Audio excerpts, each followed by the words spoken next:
In November of 2018, a 26-year-old American missionary paddled a small kayak toward a dark, densely forested shoreline. As he approached the beach, he shouted out to the figures in the trees.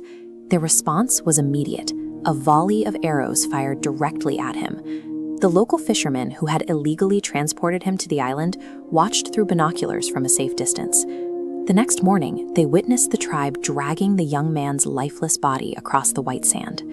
The Indian and U.S. governments launched immediate recovery missions to retrieve his remains.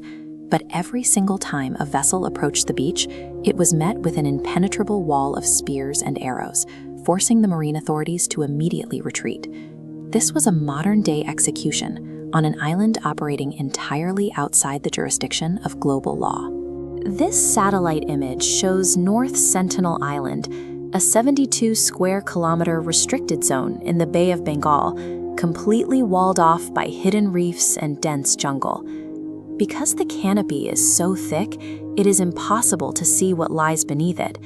Modern humans cannot breach the tree line, which means we don't even know how many people live here. Estimates vary from as few as 15 to as many as 500 individuals.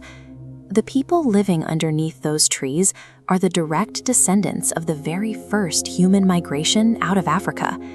They reached this exact spot roughly 60,000 years ago, and they have remained entirely isolated ever since. Why does the oldest surviving link to humanity's past violently hunt down anyone who attempts a simple hello? The Indian government maintains a strict 5-nautical-mile exclusion zone around the island, an effort to prevent the fatal encounters that occur the moment that line is crossed.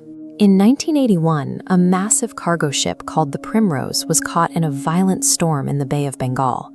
The fierce winds pushed the vessel off course until it crashed directly into the coral reefs right off the coast of North Sentinel Island.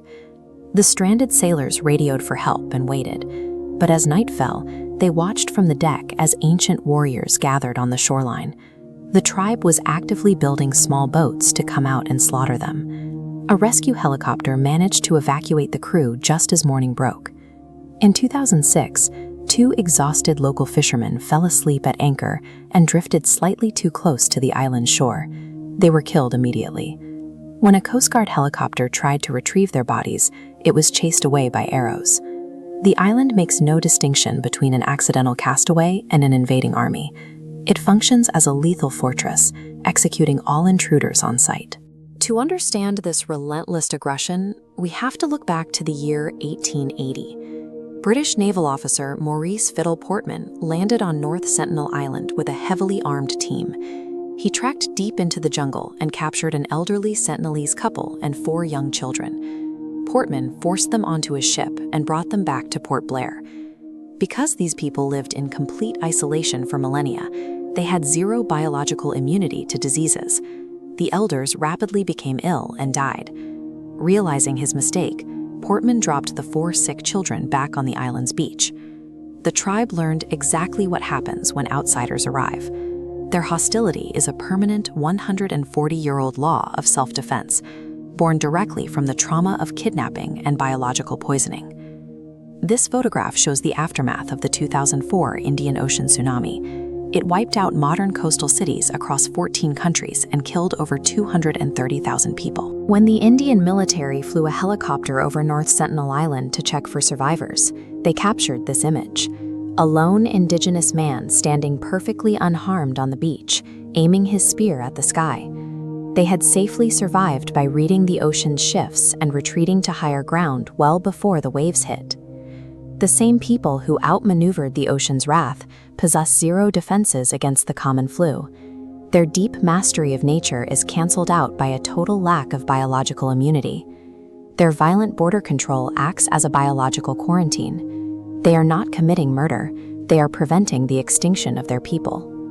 In 1991, anthropologists managed a highly cautious expedition where a few Sentinelese individuals actually waded into the water to accept gifts of coconuts.